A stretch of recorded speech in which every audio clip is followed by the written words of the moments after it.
दुर्गा, महिषासुर व जाति की राजनीति। जय भीम दोस्तों, आज हम आपके सामने लेकर आए हैं एक बेहद दिलचस्प और महत्वपूर्ण विषय। यह विषय है भारतीय पौराणिक कथाओं में वर्णित देवी दुर्गा और महिषासुर की कहानी और इसके जातिगत राजनीति पर प्रभाव।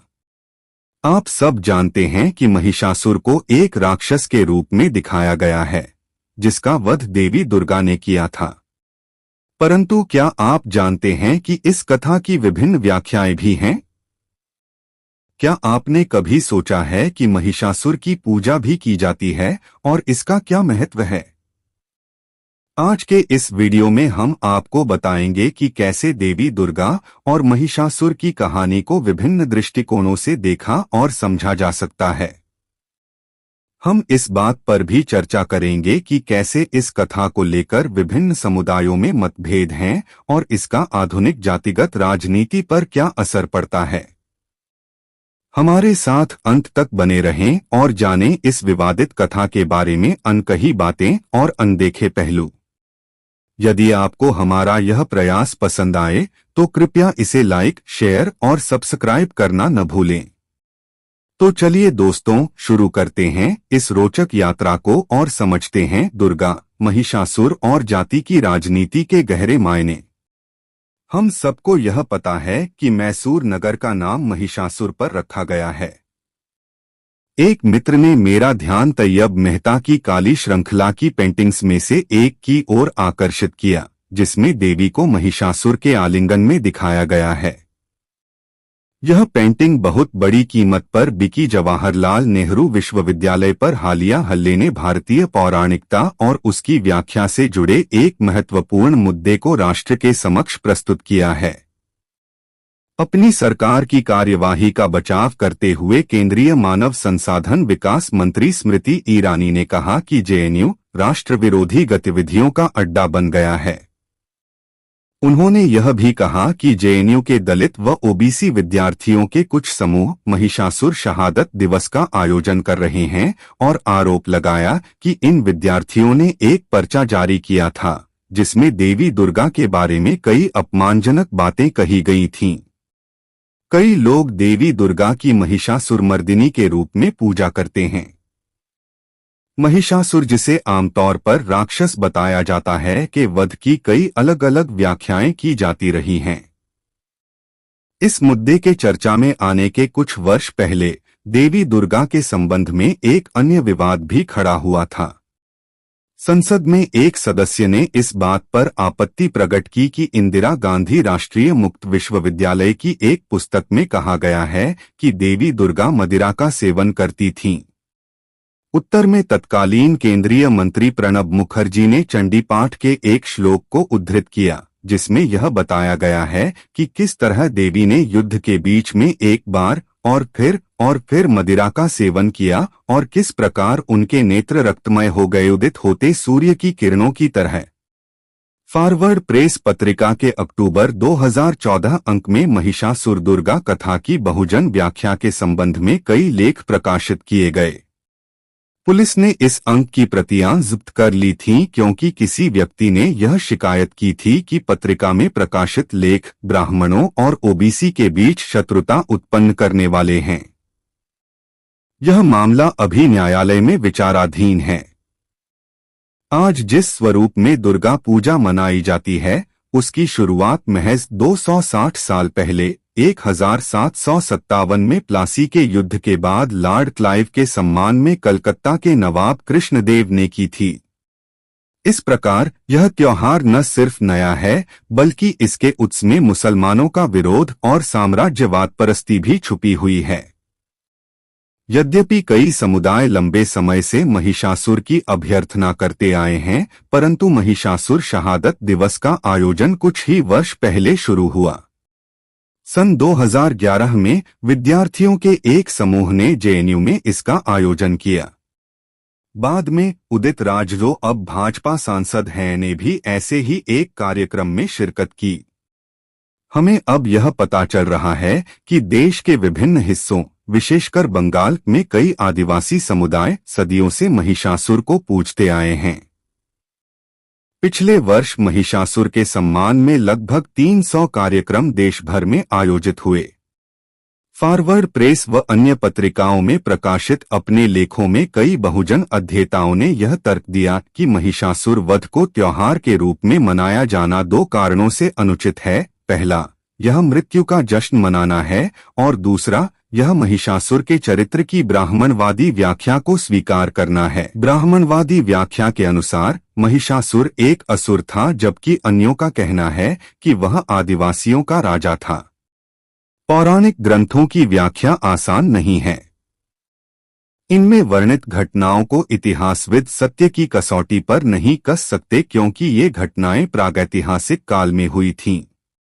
अधिकतर लोग यह मानते हैं कि देवी ने राक्षस का वध किया था और इसलिए इस दिन को बुराई पर अच्छाई की विजय के रूप में मनाया जाता है। इस कथा के अनुसार चूंकि दानव को हराना आसान नहीं था, इसलिए ब्रह्मा, विष्णु व महेश ने अपनी संपूर्ण शक्तियों का प्रयोग कर अलौकिक शक्तियों से लैस दुर्गा का सृजन किया। इस कथा में यह भी बताया गया है कि दानवराज आधा मनुष्य और आधा भैंसा था। ईरानी ने जिस तथाकथित पर्चे को संसद में पढ़ा, उसके अनुसार दुर्गा एक वैश्या थी जिसे महिषासुर का वध करने की जिम्मेदारी सौंपी गई थी। उसने 9 रातों तक महिषासुर के साथ प्रणय क्रीड़ा की और फिर जब वह सो रहा था तब उसे मार डाला। हम सबको यह पता है कि मैसूर नगर का नाम महिषासुर पर रखा गया है। एक मित्र ने मेरा ध्यान तैयब मेहता की काली श्रृंखला की पेंटिंग्स में से एक की ओर आकर्षित किया, जिसमें देवी को महिषासुर के आलिंगन में दिखाया गया है। यह पेंटिंग बहुत बड़ी कीमत पर बिकी। देवी दुर्गा का वर्णन सबसे पहले मार्कंडेय पुराण में मिलता है, जिसका काल 250 से 500 ईस्वी बताया जाता है। यह सही है कि आमजन इस त्योहार को उसी रूप में मनाते हैं जैसा कि ईरानी ने बताया, परंतु यह इस कथा का ब्राह्मणवादी व वर्चस्ववादी संस्करण है। यह बात कम ही लोग जानते हैं कि कई समुदाय इसी दिन को महिषासुर दिवस के रूप में भी मनाते हैं। यह तथ्य तथाकथित मुख्यधारा का भाग हाल में तब बना जब जेएनयू में यह दिवस मनाया गया और फॉरवर्ड प्रेस पत्रिका ने इस विषय पर काफी कुछ लिखा।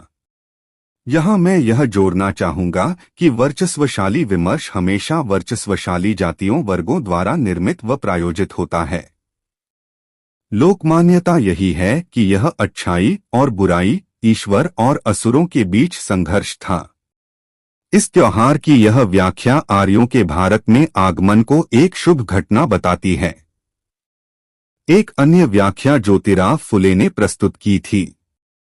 उन्होंने ब्राह्मणवादी व्याख्या के ठीक उलट यह कहा कि आर्यभट्ट ब्राह्मणों ने भारत पर आक्रमण कर और मूल निवासी आदिवासियों को छलबल से पराजित किया।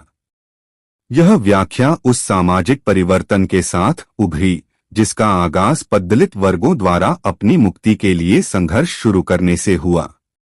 इसी तरह रामरावण की कथा की भी पुनर्व्याख्या की जा रही है। कई लोगों को यह आश्चर्यजनक लग सकता है, परंतु यह सच है कि कई समुदाय रावण को पूजनीय मानते हैं। वे यह मानते हैं कि वह एक परमज्ञानी व महान व्यक्ति था। जहां हिंदुत्व की राजनीति भगवान राम पर केंद्रित है, वहीं राम की अंबेडकर व पेरियार दोनों ने कटु आलोचना की है। अंबेडकर राम को लोकप्रिय राजा बाली की पीछे से तीर मारकर हत्या करने को अनैतिक बताते हैं। बाली के शासन में गैर ब्राह्मण जन प्रसन्न और समृद्ध थे और राजा बाली को आज भी पूजा जाता है। भगवान राम द्वारा शंबूक की केवल इसलिए हत्या की जाना क्योंकि वह तपस्या कर रहा था जो शूद्रों के लिए निषेध थी, भी समाज पर अपना वर्चस्व कायम रखने के ब्राह्मणवादी अभियान का हिस्सा है। राम द्वारा अपनी गर्भवती पत्नी सीता को घर से निकालना किसी भी तरह से क्षम्य नहीं है। इस प्रकार रामरावण की कहानी के जातिगत, नस्लीय व लैंगिक आयाम भी हैं। यहाँ यह स्पष्ट कर देना समीचीन होगा कि अब यह माना जाता है कि आर्य न तो यहाँ आए और न ही उन्होंने भारत पर आक्रमण किया, बल्कि आज के भारत के निवासियों के पूर्वज विभिन्न नस्लों की लंबी अवधि में घुलने मिलने से अस्तित्व में आए। देवी दुर्गा की कथा का भी एक लैंगिक पहलू है। मृणाल पांडे ने स्क्राल में प्रकाशित अपने एक लेख में इसे पितृसत्तात्मकता को महिलाओं द्वारा दी गई चुनौती के रूप में प्रस्तुत किया है। इस तरह इस कथा से नस्ल, जाति और लिंग के मुद्दे जुड़े हुए हैं। हमारे जैसे विविधताओं से भरे समाज में अलग अलग तरह की कथाओं का होना स्वाभाविक है और इनमें से किसी को भी कुचलने या दबाने का प्रयास अनुचित होगा। ईरानी भाजपा आरएसएस सबाल्टर्न कथाओं के उभार को समाज पर ऊंची जातियों, उच्च वर्ग का वर्चस्व स्थापित करने के अपने अभियान के लिए खतरा मानते हैं। बहुवाद उन्हें पसंद नहीं है और यही कारण है कि ईरानी ने संसद में दुर्गा महिषासुर कथा की एक भिन्न व्याख्या को राष्ट्र विरोधी और अवांछनीय बताया। यदि वीडियो पसंद आया है तो इसे लाइक, सब्सक्राइब और शेयर जरूर करें तथा अपनी सलाह कमेंट में अवश्य दें। धन्यवाद।